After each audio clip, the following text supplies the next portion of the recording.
Bismillahirrahmanirrahim. Assalamualaikum warahmatullahi wabarakatuh. Baik, kembali lagi di kelas prakarya. Kali ini kita akan mempelajari mengenai dasar-dasar elektronika ya. Ini sudah memasuki bab 2. Nah, di bab kedua ini yang akan kita pelajari yaitu mengenai elektronika, komponen elektronika dasar, jenis dan manfaat elektronika, peralatan listrik, dan pembuatan rangkaian stop kontak. Nah, itu ya yang akan kita pelajari di bab 2 ini. Oke, langsung saja kita masuk ke pertama. Nah, ini mengenai elektronika, ini tentunya sering ya didengar elektronika atau peralatan elektronik ya. Ini sering didengar. Peralatan elektronik biasa dihubungkan dengan listrik ya. Nah, contohnya ada televisi, komputer, kamera video, laptop, itu semua masuk ke dalam peralatan elektronik. Nah, namun tentunya adakah yang tahu sebenarnya apa itu elektronika? Nah, elektronika adalah ilmu yang pelajari alat listrik arus lemah yang dioperasikan dengan cara mengontrol aliran elektron atau partikel bermuatan listrik dalam suatu alat seperti komputer, peralatan elektronik, termokop, semikonduktor, dan lain sebagainya. Nah, itulah. Nah, alat-alat lah yang menggunakan konsep elektronika ini itu yang disebut dengan peralatan elektronik. Nah, peralatan elektronik contohnya ada yang saya sebutkan tadi ya, ada komputer, setrika, rice cooker, laptop, radio, televisi, dan lain-lain sebagainya. Itu ya, peralatan elektronika. Nah, kita masuk ke pembahasan berikutnya yaitu mengenai sejarah elektronika. Nah, sejarah elektronika itu sebenarnya bermula sekitar abad ke-20 ya, yaitu pada tahun 1800-an. Nah, pada abad ke-20 itu melibatkan 3 buah komponen utama, yaitu ada namanya tabung hampa udara. Tabung hampa udara ini sering ya ditemukan transistor dan sirkuit terpadu. Ya, pada sekitar abad ke-20 itulah awal mulanya namanya elektronika ini. Nah, kemudian pada tahun 1883, Thomas Alva Edison ini berhasil menemukan bahwa elektronika itu bisa berpindah dari sebuah konduktor ke konduktor lain melewati ruang hampa. Nah, penemuan konduksi atau perpindahan ini dikenal dengan nama efek Edison. Kemudian selanjutnya pada tahun 1904, Johann Fleming menerapkan efek Edison ini. Nah, efek Edison ini tadi untuk menemukan 2 buah elemen tabung elektron yang dikenal dengan nama dioda. Nah, ini tahun 1904 ya, ada Johann Fleming dengan menggunakan efek Edison itu menemukan namanya dioda.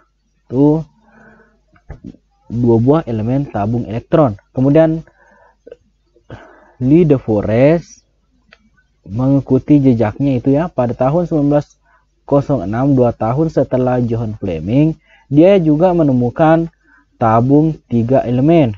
Nah, ini yang disebut dengan trioda. Nah, itu ya. Kemudian selanjutnya ada Guglielmo Marconi.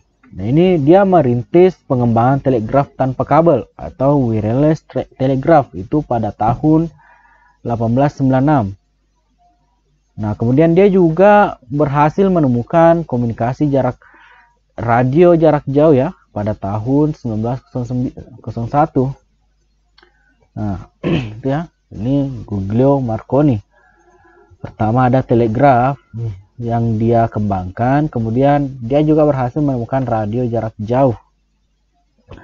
Kemudian pada tahun 1918 ada Edwin Armstrong.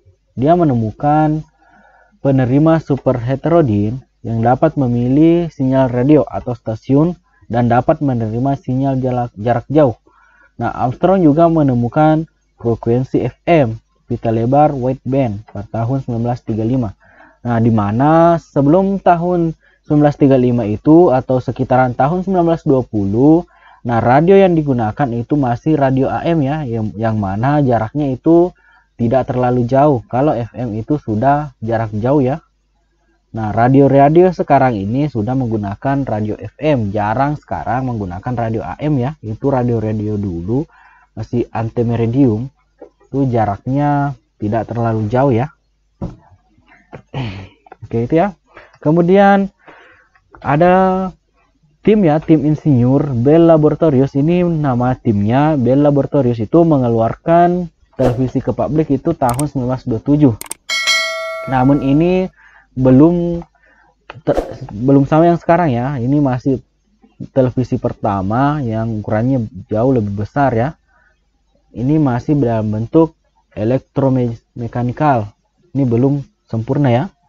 Nah, kemudian sekitar pertengahan tahun 1950, nah ini televisi sudah berkembang ya, sudah melampaui radio.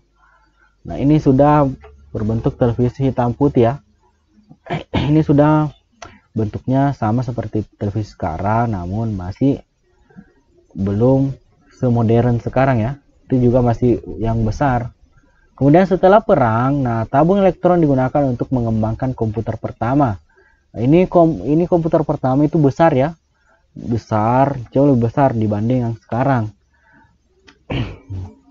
Kemudian pada tahun 1947 transistor ditemukan oleh tim insinyur dari Bell Laboratories. Nah, kemudian barulah tahun 1947 ditemukan namanya transistor oleh tim insinyur dari Bell Laboratories. Nah, kemudian konsep sirkuit terintegrasi diusulkan pada tahun 1952 oleh Geoffrey Wadhamer, seorang ahli elektronika berkebangsaan Inggris, dengan Royal Radar Establishment. Pada tahun 1961 ini, nah, sirkuit ini menjadi produksi penuh oleh sejumlah perusahaan dan desain peralatan berubah secara cepat dan dalam beberapa arah ya, yang berbeda untuk mengadaptasi teknologi. Nah, karena setelah ditemukannya konsep sirkuit terintegrasi inilah barulah perkembangan elektronika itu semakin pesat ya. Kalau dulu juga dengan ditemukannya namanya transistor.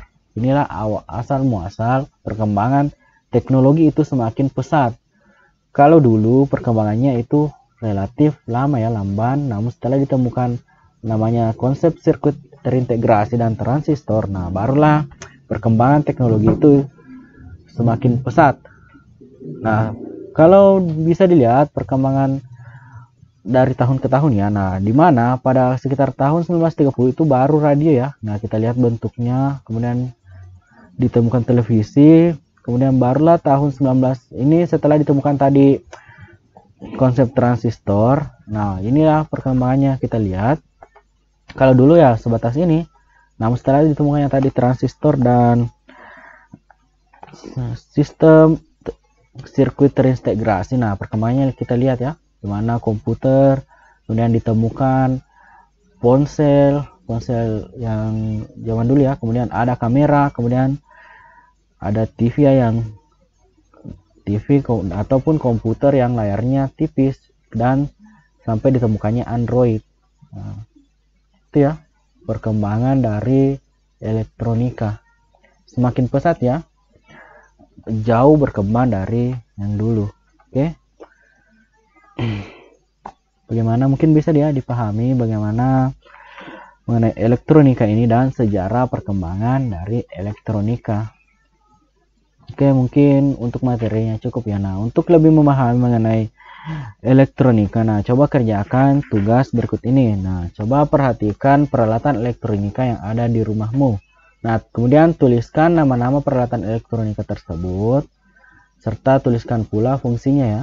Nah, kan tadi sudah ya, misalnya ada setrika. Nah, apa kegunaannya setrika? Ada TV, apa kegunaannya? Kan sudah ya, ditahu yang mana namanya peralatan elektronika. Tadi sudah saya jelaskan ya. Dan juga ada saya berikan contoh beberapa. Nah, coba aku cari ya minimal 10 lah peralatan elektronika yang ada di rumahnya.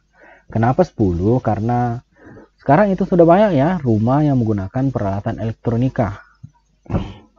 Oke, mungkin cukup ya untuk pertemuan kali ini. Jika ada yang kurang jelas silahkan ditanyakan. Sekian untuk materi hari ini. Jika ada kesalahan mohon dimaafkan. Wassalamualaikum warahmatullahi wabarakatuh.